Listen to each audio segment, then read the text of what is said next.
Good morning all students. आज जो अपना चल रहा है चैप्टर नंबर 9 चल रहा है, जिसमें ये अगला से सवाल है, यदि बिंदुओं ब्रैकेट 3 कॉमा के व दूसरा बिंदु के कॉमा 5 से बिंदु 0 और 2 की दूरियां बराबर हो तो के का मान याद कीजिए। तो अपन एक लाइन बनाई, दोनों शीर्षों पे दो बिंदु लिए ए और बी। ये जो बिंदु पी लिया अपन ने बीच का, ये जो बिंदु है वो दोनों तरफ से समान दूरी पर है। तो यहाँ पर के का मान याद करना है। तो देखिए, पहले अपन ए और पी की मध्य की दूरी याद करेंगे, फिर अपन बी और बी पी की मध्य की दूरी याद करेंगे। ए और पी की दूरी याद करते हैं तो अपन x1 x2 y1 y2 मान सकते हैं, ठीक है। तो यहाँ पर ए पी व बी पी की मध्य की दूरी आपको लेनी है, तो ए पी की मध्य की दूरी लेते हैं। पहले सूत्र लगा दिया कि x1 माइनस x2 का whole square plus y1 minus y2 का होल स्क्वायर। अब यहाँ x1 की वैल्यू 3 ले लेते हैं, x2 की वैल्यू 0 ले लेते हैं, इधर y1 की वैल्यू k और y2 की वैल्यू 2।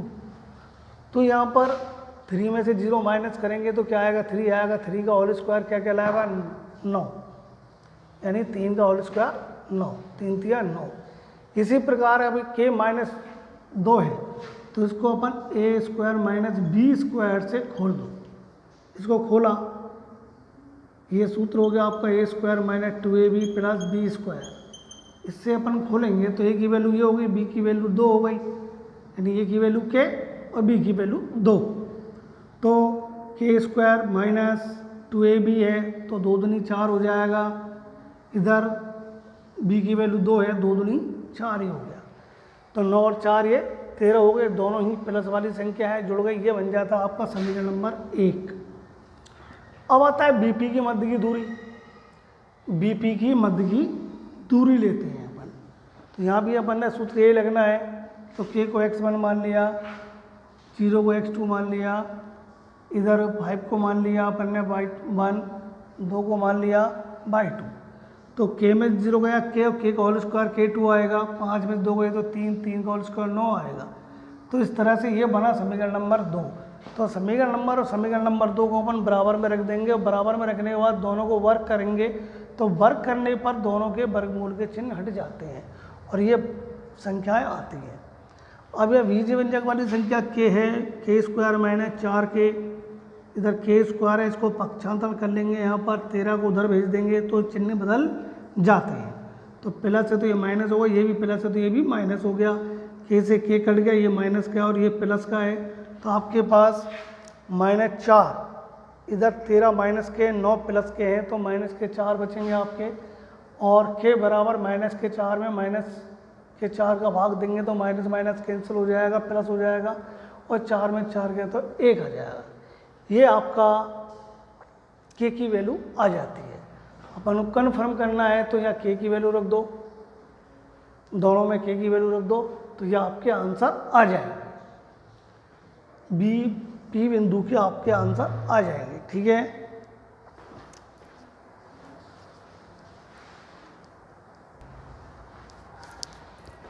देखिए, अगला जो आपके अब 2 सूत्र में लिखवा रहा हूँ। पहले तो सूत्र आता अंतः विभाजन। अंतः विभाजन का सूत्र है।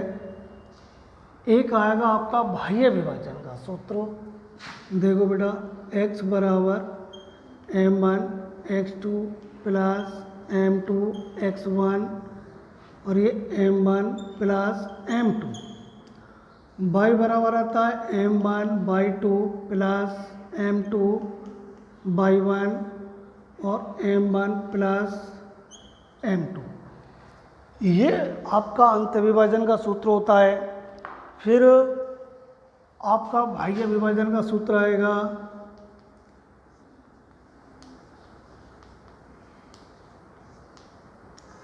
बाह्य विभाजन का सूत्र में क्या होता है, ये प्लस के जो चिन्ह दे रखे हैं ये माइनस में आ जाते हैं। किस में आ जाते हैं, माइनस में। तो देखिए m1 x2 माइनस m2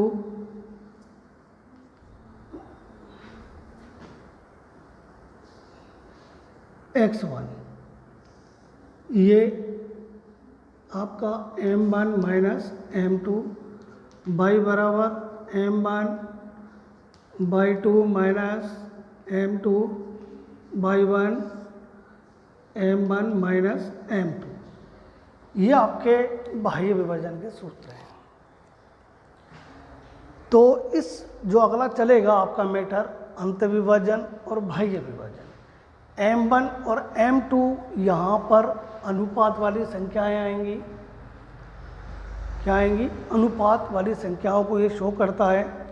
जैसे एक सवाल है कि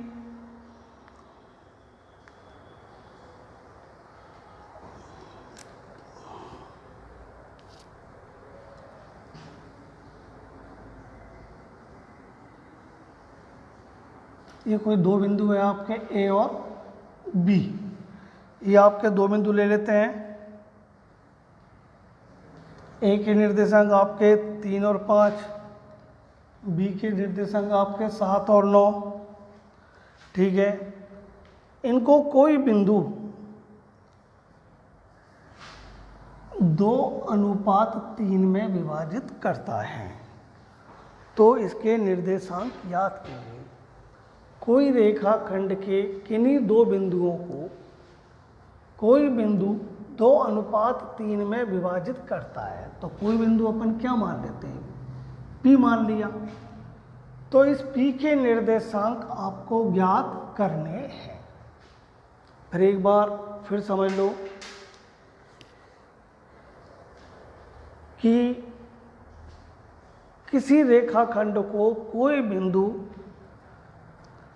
एक अनुपात में विभाजित करता है, यानी बिंदु P जो है इस AB रेखाखंड को 2:3 में विभाजित करता है तो इस बिंदु के निर्देशांक याद कीजिए। अब यहाँ मैंने एक शब्द आपसे नहीं बोला कि अंत विभाजन याद करना है या बाह्य विभाजन याद करना है। प्रश्न में अगर ऐसा कोई शब्द नहीं है तो आपको अंत विभाजन ही याद करना पड़ेगा। वैसे अंत विभाजन शब्द दे दिया जाता है, बाई चांस नहीं मिले तो आपको इसी सूत्र का ही उपयोग करना है।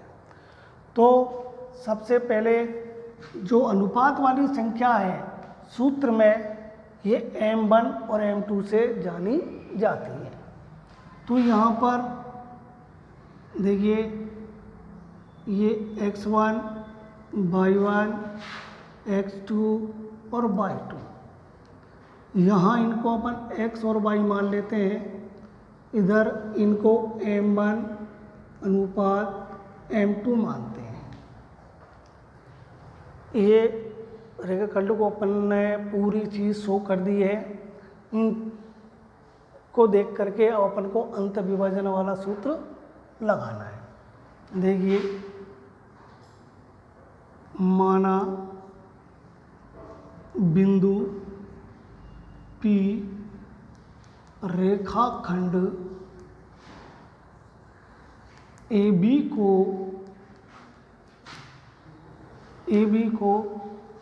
2:3 में विभाजन करता है। तो विभाजन करता है तो अपन को x का मान लेना है। सबसे पहले सूत्र प्रदर्शित करना है m1 x2 m2 x1 बटे आपका m1 प्लस m2। इसके अनुसार आपको संख्याएं जमानी है। तो देखिए m1 और m2 का मान तो फिक्स हो गया 2 + 3। अब इनसे किसको गुणा करना है? देखिए बेटा x2 का मान क्या है? 7 है और x1 का मान क्या है आपका? 3 है और ये आपका 2 + 3। तो देखिए 7 दूनी 14 प्लस 3 तिया 9 बटे 3 और 2 5। तो यहाँ पर इन दोनों को जोड़ देते हैं अपन। 14 और 9 कितना हो गया? देखिए इन दोनों को जोड़ दो आप तो 14 और 9 हो गए आपके 23, 23/5। तो x बराबर क्या आ गया आपका 23/5। अब y वाला सूत्र लगाना है, m1/2 m2 y1 m1 plus m2। अब यहाँ पर m1 और m2 की वैल्यू तो फिक्स है 2:3। अब यहाँ पर y2 की वैल्यू क्या है देखिए आप 9 है, और इसकी वैल्यू क्या है आपके पास 5 है, और ये आपका 2:3 आपका जो फिक्स है, इसको जोड़ेंगे 9 दूनी 18 आया, प्लस 5 तिया 15 आया, 3 और 2 5 आया। तो देखिए बेटा आपका कितना हो गया 33/5, ये आपका y का मान आता है। तो आपके p के निर्देशांक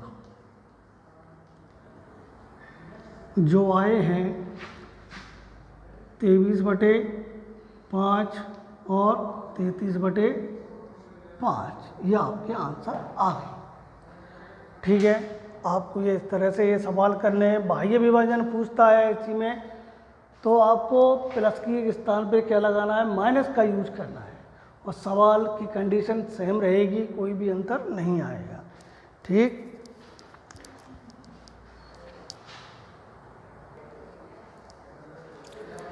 देखिए ये तो था विभाजन वाला सिस्टम आपका। अब जो अगला सवाल आएगा वो आएगा मध्य बिंदु। क्या आएगा, मध्य बिंदु। कि कोई रेखाखंड है, उस रेखाखंड के ए और बी के आपको निर्देशांक दे रखे हैं 22 और 20। इसके जो निर्देशांक दे रखे हैं 0 और 16। आपका इसका मध्य बिंदु लेना है बीच में से, बिल्कुल बीच में से मध्य बिंदु इसका याद करना है। तो मध्य बिंदु माना क्या मान लिया हमने, P मान लिया, तो इसके निर्देशांक याद करने हैं। तो मध्य बिंदु का जो सूत्र होता है वो होता है x1 प्लस x2/2 और y1 प्लस y2/2। सिंपल सा सूत्र है, किसी चीज़ को दो समान हिस्सों में बराबर करना, और जहाँ से वो बराबर होता है, जहाँ जिस बिंदु से उसको तोड़ते हैं वो बिंदु उस वस्तु का मध्य बिंदु होता है। तो जैसे ए बी रेखाखंड है, इसको बिल्कुल सेंटर में से तोड़ेंगे तो ये पी बिंदु उसका मध्य बिंदु कहलाएगा। तो इसके निर्देशांक क्या है, देखिए मध्य बिंदु तो अपन को सूत्र लगाना है, x बराबर x1 प्लस x2/2। तो x1 22 मानते हैं और x2 0 हो गया /2, तो 22/2 आएगा। तो आपका क्या आ जाएगा, x का मान 11। इधर y मानते हैं तो वही y1 प्लस y2/2। इधर 20 है और इधर 16 है /2, तो कितना हो गया आपका 36/2 बराबर आपका क्या आ जाएगा 18। तो p के निर्देशांक क्या मान लेते हैं अपन, x और y मान लिए 2 मिनट के लिए यहाँ पे, तो क्या आता है 11 और आपका 18। ये आपके मध्य बिंदु इसके आ जाते हैं, इसके मध्य बिंदु आपके आ जाते हैं। ठीक है, अब देखिए अगला सवाल।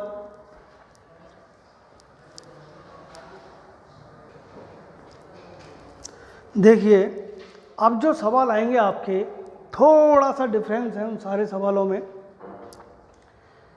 कि आपसे क्या क्या पूछेगा विभाजन सूत्र में, उसको मैं आपको बड़े गौर से समझाता हूँ, बड़े ध्यान से देखना।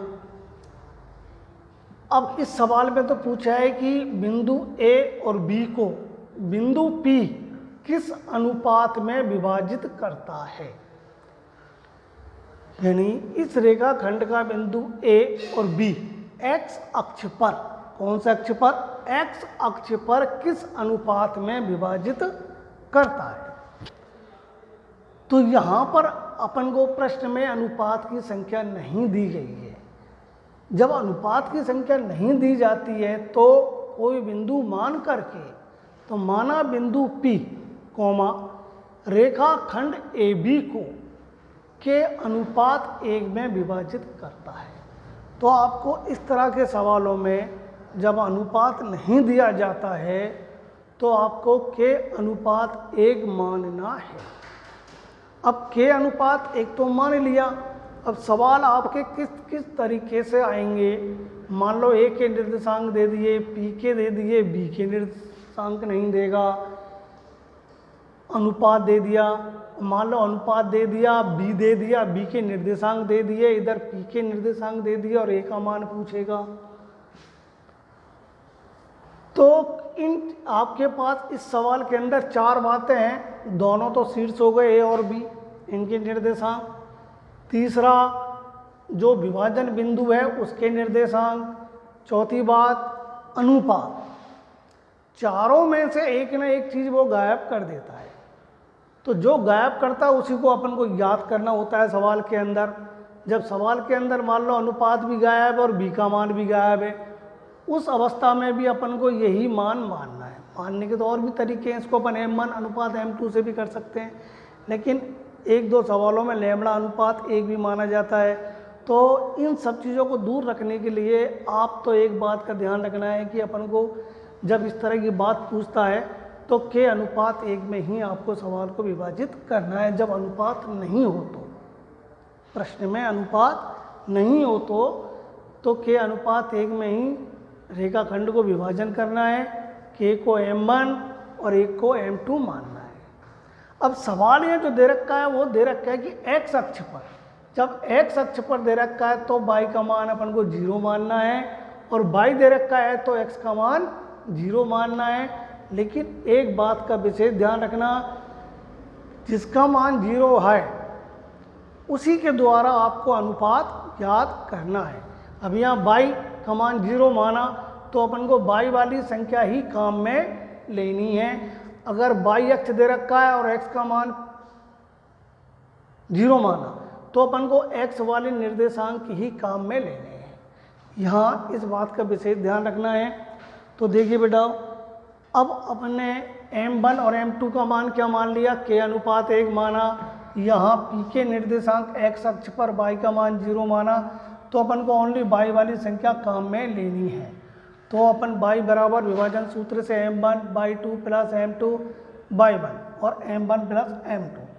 m1 का मान क्या मान लिया अपन ने, k माना, m2 का मान क्या माना, 1 माना, और by 2 का मान क्या है आपके पास -2, by 1 का मान क्या है आपके पास 3, और ये k अनुपात 1 m1 m के स्थान पर, और y का मान 0, y का मान 0।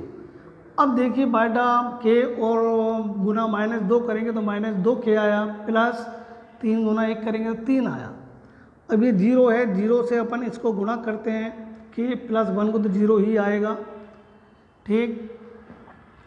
इसके अलावा 1 को इससे गुणा करेंगे तो यही आएगा, 0 के बराबर लगा देता हूँ मैं इधर। देखिए तो ये तो 0 आ गया, बाद में करते हैं दोबारा, समझ लो एक बार, कन्फ्यूजन रहेगा आपको। जैसे -2 k प्लस 3 बराबर 0, तो -2k है आपका, उधर चला जाएगा तो माइनस के 3 आ जाएंगे, और k बराबर क्या आएगा, -3/-2, माइनस से माइनस कट जाएगा तो क्या बचा, 3/2। बटे वाली संख्याओं को अपन अनुपात में भी लिख सकते हैं, तो अनुपात में अपन ने 3 अनुपात लिख दिया, तो m1 और m2 का मान क्या आएगा, 3/2। तो यानी बिंदु P रेखाखंड AB को 3/2 में क्या करेगा, विभाजित करेगा। क्या करेगा, विभाजित करेगा। यह आपका आंसर होता है।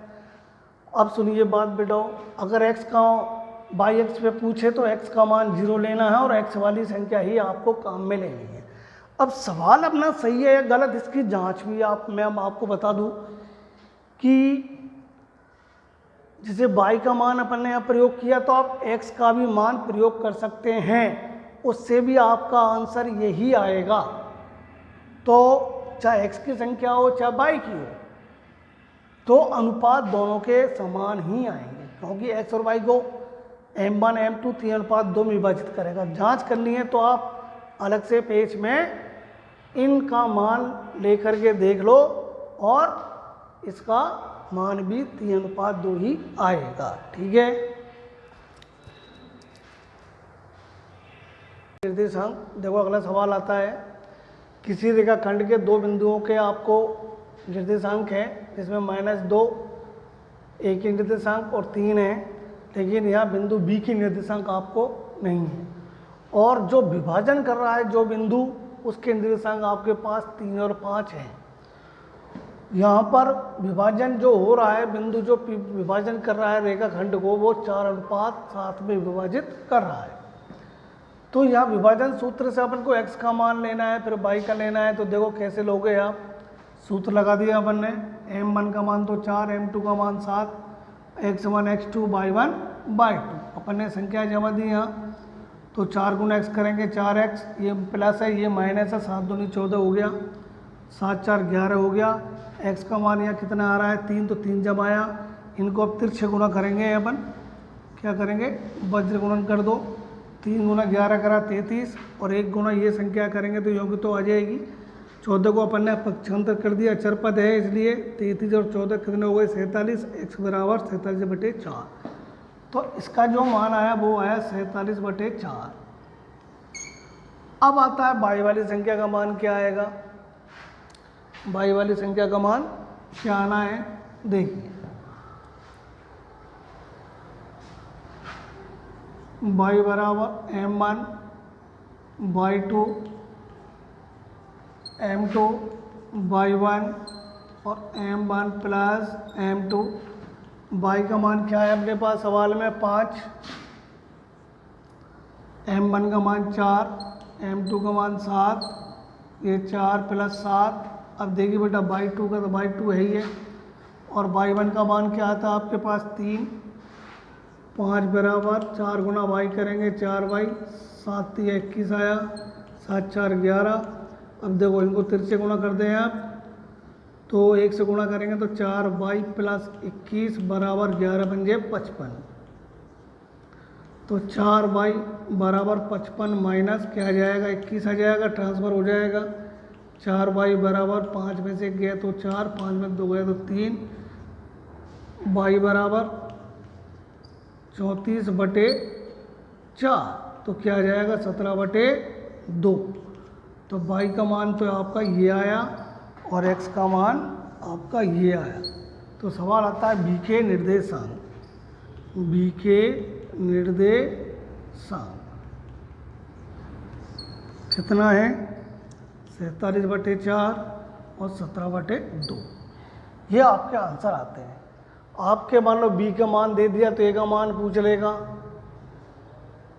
हो सके तीनों चीज़ दे दे आपको, अनुपात पूछ ले, कैसे भी पूछ सकता है सवाल में। ठीक है, अगला सवाल देखिए,